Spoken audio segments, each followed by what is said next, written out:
철강업종 애널리스트이신 그 배은영 연구원님이 오셔가지고 오늘 철강업종 강의해드리고요. 좀 앞부분은 좀 간단하게 좀 말씀드릴 거니까 예, 다 들으시고 그 마지막에 그 질의응답 할 테니까 그거 질문하실 것들을 한번 올려주시면 감사하겠습니다. 네. 재정정책부터 네, 말씀을 재정부터. 드리면 되는 거죠. 네, 그래서 작년에 이제 재정정책이 주도가 되면서 이제 철강 업황에 반등할 수 있는 좀 시작점이 되었다 이렇게 봐주시면 될 것 같고, 일단 올해도 그럼 관건이 확장적 재정정책이 지속이 될 수 있느냐 여부인데 아무래도 저희 센터에서는 지속이 가능하다 이렇게 보고 있습니다. 왜냐하면 이제 중국 정부가 작년에 내세웠던 그 경기 하방 경직성 강화를 위해서 내세웠던 그 카드가 하나가 이제 재정 지출 확대, 그리고 하나가 소비, 그리고 하나가 이제 민간 기업의 혁신을 좀 제시를 했었는데, 아무래도 소비나 민간 기업의 좀 투자를 이끌어내기 위해서는 단기간에 효과를 내기가 어렵다라고 판단이 되고 있고요. 따라서 향후에 이제 경기가 좀 둔화될 수 있는 압박이 커지면 커질수록 정부 투자를 늘려나갈 수밖에 없다라고 보고 있습니다. 그렇기 때문에 이제 2020년도에 GDP 2배를 만들고 거기에 따라서 매년 경제 성장률을 6.5%로 방어를 해야 하는 이제 중국 정부 입장으로서는 올 한 해에도 확대 재정 정책을 유효하게 그 카드를 꺼낼 수밖에 없다라고 보고 있고요. 이에 따라서 그렇다면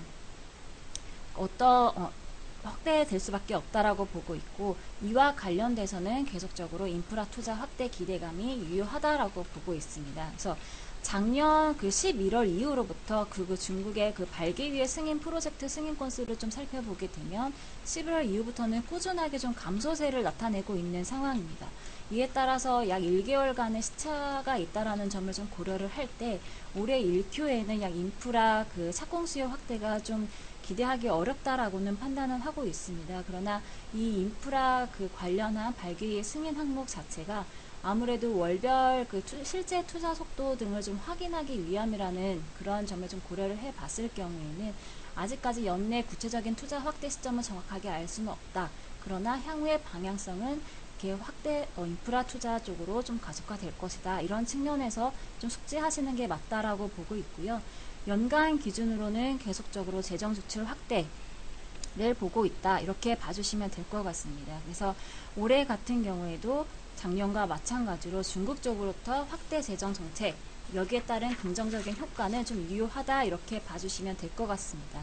그리고 두 번째로는 아까 말씀드렸던 그 공급 측면 쪽에서의 그렇다면 중국 구조조정은 어떻게 될 것이냐 이렇게 봐주시면 될 것 같은데, 중국 구조조정 같은 경우에는 2015년도에 그 중국 쪽에서 조강 생산량이 그 25년 만에 처음으로 감소하는 모습을 나타냈습니다. 그만큼 중국 철강 업황이 굉장히 안 좋았었다. 이렇게 봐주시면 될 것 같고, 아까 처음에 말씀드렸다시피 그 15년도에 그렇기 때문에 중국의 1위 업체였었던 바오산 철강 업체 같은 경우에도 순이익이 이제 적자를 좀 4분기에 적자를 전환했었고, 여기에 따라서 전반적으로 업황은 굉장히 안 좋은 상황이었다. 이렇게 봐주시면 될 것 같습니다.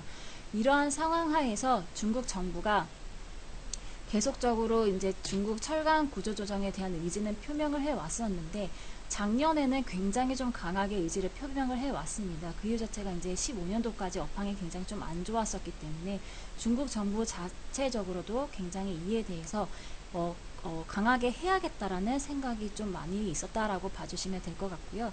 이 8페이지의 그림 1번 같은 경우에는 이제 아까 말씀드렸던 15년도 적자가 나타났던 그 그래프, 그만큼 철강 업종이 굉장히 안 좋았다 이렇게 봐주시면 될 것 같고, 이 4번 그래프에서 적자 비율이 굉장히 좀 빠르게 상승을 하면서 그만큼 철강 업체들이 굉장히 좀 실적이 부진하고 있었다 이렇게 봐주시면 될 것 같습니다.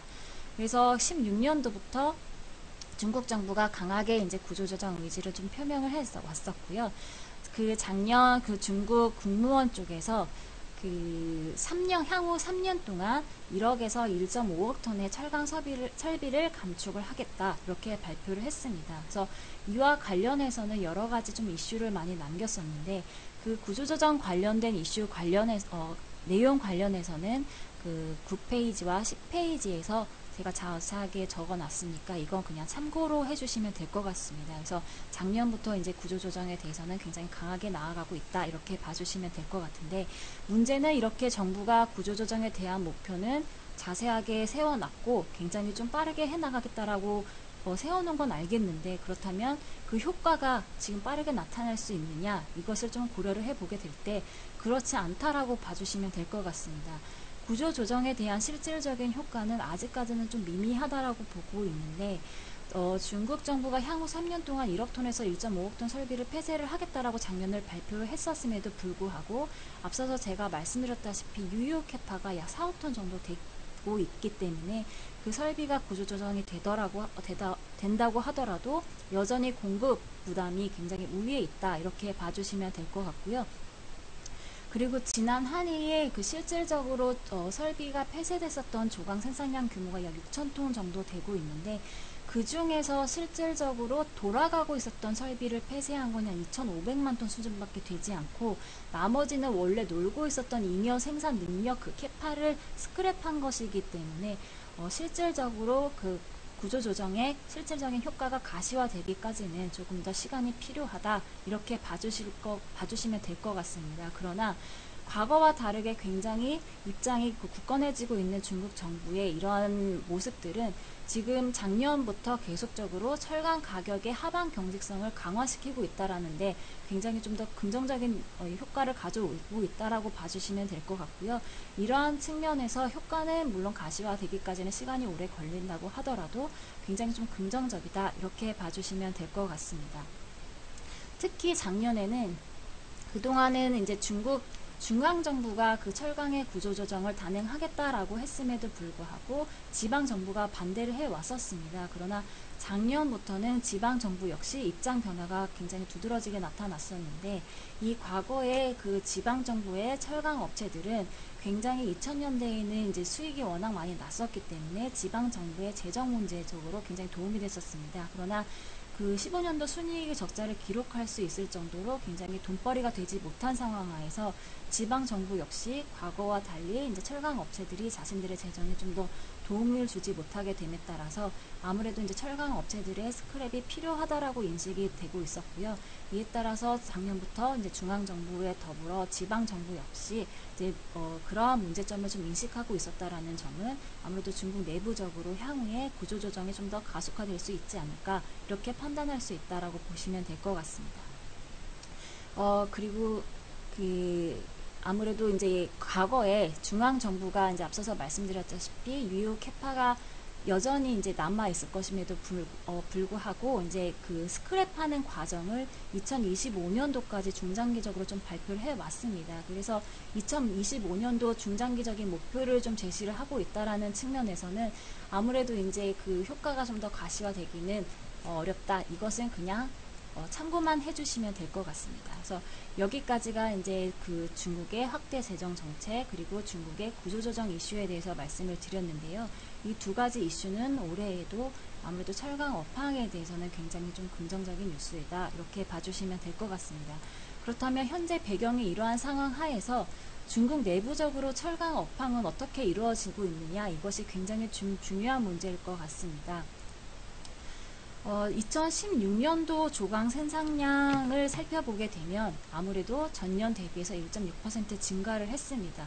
이것은 제가 앞서서 말씀드렸던 그 구조조정과는 굉장히 좀 위배되는 모습이 아닐까, 이렇게 보이게 되는데, 이렇게 된다면 이제 중국 정부가 그동안 계속적으로 외쳐오던 그 노력이 좀 무색할 정도가 아닐까 좀 판단을 하고 있습니다. 특히 작년 이 조강 생산량 같은 경우에는 중국이 2014년도에 역대 최고 생산량을 좀 기록을 했었는데, 그것과 좀 비교를 해봤을 때 1000만 톤 정도밖에 차이가 나지 않기 때문에 아무래도 그동안의 노력과는 좀 다른 모습이 아닌가라고 판단이 되고 있고요. 실질적으로 이렇게 조강 생산량이 증가했음에도 불구하고 작년에는 반대로 오히려 철강 가격이 상승을 했습니다. 이에 따라서 업황은 굉장히 호조세를 나타냈었는데, 이것이 굉장히 어떻게 보면은 좀 아이러니한 상황이 아닐 수 없는데, 왜 그러한 현상이 나타났는지는 그 뒤에서 17페이지에서 좀 확인이 가능할 것 같습니다. 일단 왼쪽 그래프를 잠깐 봐주시면 중국 쪽에서 조강 생산량을 증가시켰음에도 불구하고 중국 내부적으로 중국 철강 명목 수요는 굉장히 견조한 모습을 나타냈습니다. 2016년도 이제 3월 이후부터 조강 생산량이 약 5% 이상을 유지를 하게 되면서 그 전체적인 철강 업황의 이제 하방 경직성을 굉장히 강화시켰다 이렇게 봐주시면 될 것 같은데, 이는 앞서서 말씀드렸던 그 중국의 확장 재정 정책이 굉장히 유효했었고 이것이 전체의 철강 명목 수요를 견인했었다 이렇게 봐주시면 될 것 같습니다. 그렇기 때문에 향후에 저희가 기대할 수 있는 건 이 확대 재정 정책이 올해도 유효할 것이기 때문에 올해 철강 업황 역시 하방 경직성이 굉장히 좀 강화될 수 있다 이렇게 봐주시면 될 것 같고요. 작년에 이 중국 쪽에서 확대 재정 정책은 아무래도 그 전반적으로 인프라랑 부동산 시장에 좀 집중이 되었었다라고 봐주시면 될 것 같고요. 여기에 따라서 철강이 많이 쓰일 수 있는 이제 인프라 부동산 쪽에서 이 수요가 좀 견인이 되었다 이렇게 봐주시면 될 것 같습니다. 지금 이러한 상황이 계속적으로 이어지고 있는 가운데 중국 그렇다면 철강 유통 재고는 어떤 상황이었냐 이걸 봐주시면 되는데, 작년에 이 철강 유통 재고 역시 확대 재정 정책이 계속적으로 나타나게 되면서 그 철강 조강 생산량이 증가에도 불구하고 전반적으로 유통 재고는 연초 이후에 꾸준히 하락을 이어가면서 과거 대비해서 이제 낮은 수준을 좀 더 이어가는 모습이었습니다. 그래서 10년도 이후부터 14년도까지 이 높은 재고 수준이 계속적으로 좀 더 한 단계 낮아지지 않았나 이렇게 판단이 될 수 있고요. 지금 현재 17년도 연초에도 춘절을 앞두고 그 중국 재고를 리스타킹하는 이 수요 때문에 중국 재고량은 올라가 있는 상황이지만 작년과 마찬가지로 성수기에 진입을 하게 되면 이 유통 재고 역시 굉장히 빠르게 해소가 될 것이라고 보고 있기 때문에 향후에도 이 리스타킹 수요 그리고 재고 쪽에서의 재고 확충 수요가 계속적으로 나타날 수 있다라는 점에서는 굉장히 좀 긍정적인 상황이다 이렇게 봐주시면 될 것 같습니다. 그래서 앞서서 말씀드렸던 이 조강 생산량 증가에도 불구하고 아무래도 수요 쪽에서 견조하게 올라오고 있는 모습이 이 유통 재고에도 이렇게 반영이 되고 있다 이렇게 봐주시면 될 것 같은데, 그렇다면 올해에도 이 재정 정책이 유효하고 그렇다면 구조조정 관련해서 이 훈풍이 계속적으로 불어온다라고 하는 상황에서 올해 철강 가격 하방 경직성 역시 계속적으로 강화될 수 있다라고 판단되는 상황은 맞습니다. 그렇다면 향후에 우리가 계속적으로 좀 더 집중해야 되는 부분은 어느 부분이냐면 아무래도 이제 실적적인 측면이 될 텐데, 그 실적적인 측면을 판단하기에 앞서 이제 향후에도 판가 인상 가능성이 여전히 남아 있는지, 그리고 이제 마진 스프레드가 개선될 수 있는지 그 가능성이 굉장히 좀 주요하다라고 보고 있습니다.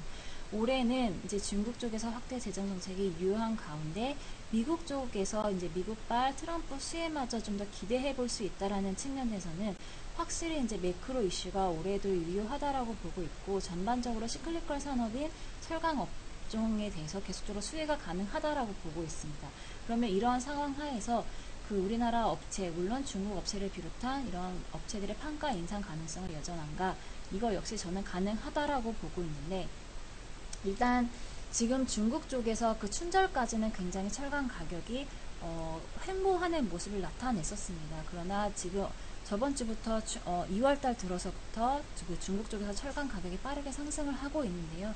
이는 아무래도 이제 원재료 가격이 상승하는 흐름이 하나 역시 자리를 잡고, 거기에 따라서 코스트 푸시 성격으로 철강 가격이 상승하는 그런 모습이 이어지고 있습니다. 그래서 지금 그 현재 철광석 가격이 높은 90불 정도 수준에 다다르면서 넘어가면서 굉장히 높은 수준에서 유지가 되고 있다라는 점, 그리고 이제 중국 쪽에서 그 철강 광산 업체의 인수를 다시 하락시킨다는 점에서는 그 원재료 가격의 상승 흐름을 좀 더 높일 수 있기 때문에 그 철강 가격의 판가 인상 환경 역시 굉장히 우호적으로 작용할 수 있다 이렇게 봐주시면 될 것 같고요.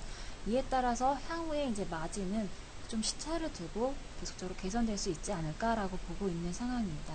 물론 올해 1분기 같은 경우에는 판가 인상 정도에 따라서 지금 감익이 있냐 아니냐를 두고 좀 의견이 분분한 상황입니다.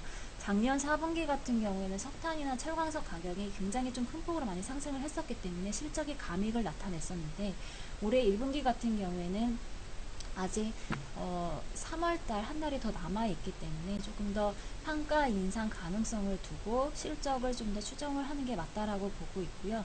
일단 2분기 같은 경우에는 1분기 석탄 가격이 굉장히 좀 낮아졌었기 때문에 2분기 같은 경우에 좀 더 증익으로 돌아설 수 있는 그러한 업체들의 좀 가능성이 좀 높아지고 있다, 이렇게 봐주시면 될 것 같습니다. 그래서 실적 같은 경우에는 1분기를 바닥으로 철강 업황의 실적은 이제 바닥으로 좀 돌아설 것으로 보고 있지만, 물론 주가 흐름은 이를 다 반영을 하고 있기 때문에 지금 계속적으로 견조한 수준을 유지를 해 나가고 있는 상황입니다. 그래서 지금 올해 한 해에 전반적으로 매크로 관련된 이제 시클리컬 산업이 굉장히 좀 주요하다라는 상황 하에서 실적과 다르게 주가는 좀 더 지금 상반된 모습을 나타내고는 있지만, 올 한 해 전반적으로 연간 기준으로 놓고 보게 되면 물론 계절성에 따라서 실적의 이 등락은 있을 수 있어도 거기에 따른 이제 주가의 단기 변동성은 있을 수 있어도 이 중장기적으로 놓고 본 연간의 그 주가 수준은 계속적으로 우상향 흐름이 맞다라고 보고 있어서 일단 철강 업황에 대해서는 굉장히 좀 더 긍정적으로 바라보는 것이 맞지 않을까, 이렇게 판단을 하고 있습니다. 그래서 이와 관련돼서 철강 업황에 대해서 가장 민감하게 반응할 수 있는 포스코를 저는 탑픽으로 유지를 했고요. 포스코에 대해서는 계속 기본적으로 관심을 가져가는 게 맞다라고 보고 있습니다. 그래서 여기까지 철강 업황에 대해서 간단하게 말씀을 드렸습니다. 감사합니다.